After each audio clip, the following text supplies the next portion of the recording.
Je suis Marie-Louise Barichako, présidente du mouvement Inamahoro, Femmes et Filles pour la paix et la sécurité. Mon message est une déclaration de soutien aux réfugiés burundais, jusqu'à ce que tout le monde soit en sécurité. Le mouvement Inamahoro s'associe avec force à la campagne de soutien aux réfugiés burundais lancée par le FOCODE et le MFFPS.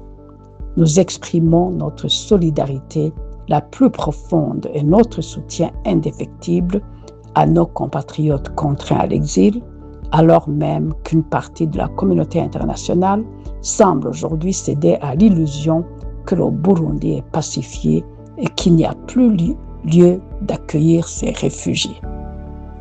Nous tenons aujourd'hui à honorer le courage, la résilience et la dignité de nos exilés face à leurs épreuves déchirantes. Comme le souligne le thème du HCR pour la Journée mondiale du réfugié 2026, qui coïncide également avec le 75e anniversaire de la Convention de Genève de 1951, jusqu'à ce que tout le monde soit en sécurité. Ce jalon historique rappelle à tous les États que le droit d'asile et l'obligation de protéger les personnes qui fuient pour leur vie sont d'une importance vitale et non négociable. Derrière les discours diplomatiques alimentant l'indifférence mortelle de certains acteurs de la communauté internationale, la réalité du terrain du Burundi est dramatique. En Tanzanie, nos frères et sœurs burundais subissent des rapatriements forcés, alors que notre pays peine encore à rétablir une paix d'action et effective et non juste de parole. En Europe, le désespoir pousse à l'irréparable. Nous saluons la mémoire de David Nezirema, 31 ans, qui a choisi le suicide à Zurich par peur d'être refoulé vers le pays qu'il avait fui. Que son âme repose en paix et que les responsables de tout pays sollicités pensent toujours à cet acte de désespoir de David avant de refuser d'être un havre de paix pour les réfugiés burundais en détresse. Face à cette indifférence globale, le mouvement Inamahoro voudrait rappeler que l'article 33 de la Convention de Genève interdit formellement de refouler un réfugié vers un pays où sa vie ou sa liberté sont menacées.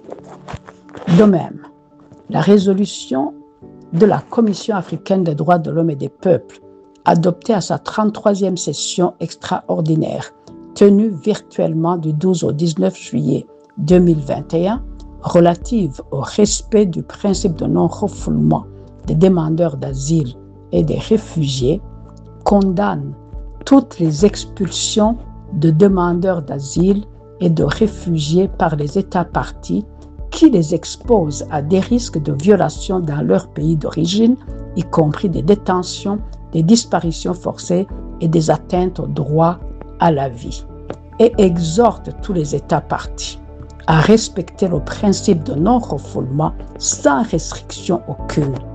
C'est donc un principe sacro-saint que doivent garder en tête tous les acteurs concernés dans les pays d'accueil des réfugiés. Plus spécifiquement, nos demandes se fondent sur 4 piliers de base du devoir de protection des réfugiés, à savoir, premièrement, le respect absolu du principe de non-refoulement, qui impose le devoir de protection internationale comme un droit fondamental. Aucun réfugié ne doit être contraint directement ou indirectement à retourner dans un environnement hostile. Deuxièmement, le devoir de s'assurer que l'examen des demandes d'asile est juste et individuel, gardant à l'esprit que chaque trajectoire d'exil est unique.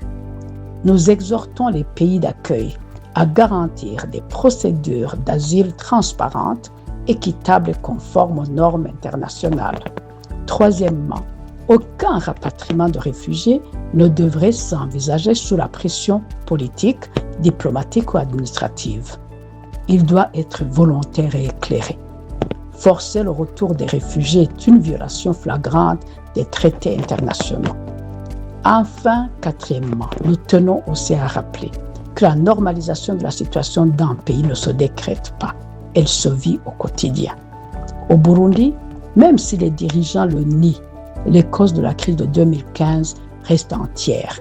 Verrouillage de l'espace civique, impunité systémique, arrestation arbitraire, violations basées sur le genre, assassinat, disparition forcée et bien d'autres mots.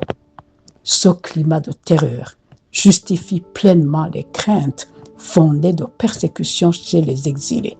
Plutôt que de les refouler, il faut les protéger. Notre message de solidarité à nos frères et sœurs burundais en exil. Votre voix n'est pas étouffée. Votre souffrance n'est pas oubliée. Aux côtés de nos autres frères et sœurs DDH, le mouvement Inamahoro reste et restera à vos côtés pour défendre vos droits et exiger un Burundi véritablement pacifié, juste et démocratique, où chacun pourra un jour revenir en toute sécurité.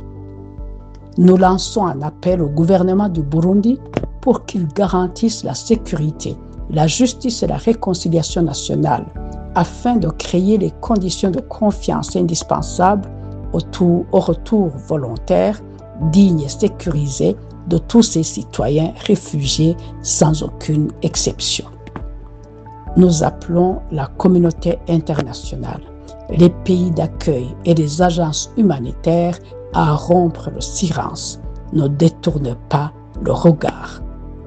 Protéger les exilés, c'est refuser de céder à la force et réaffirmer la primauté du droit, jusqu'à ce que tout le monde soit en sécurité.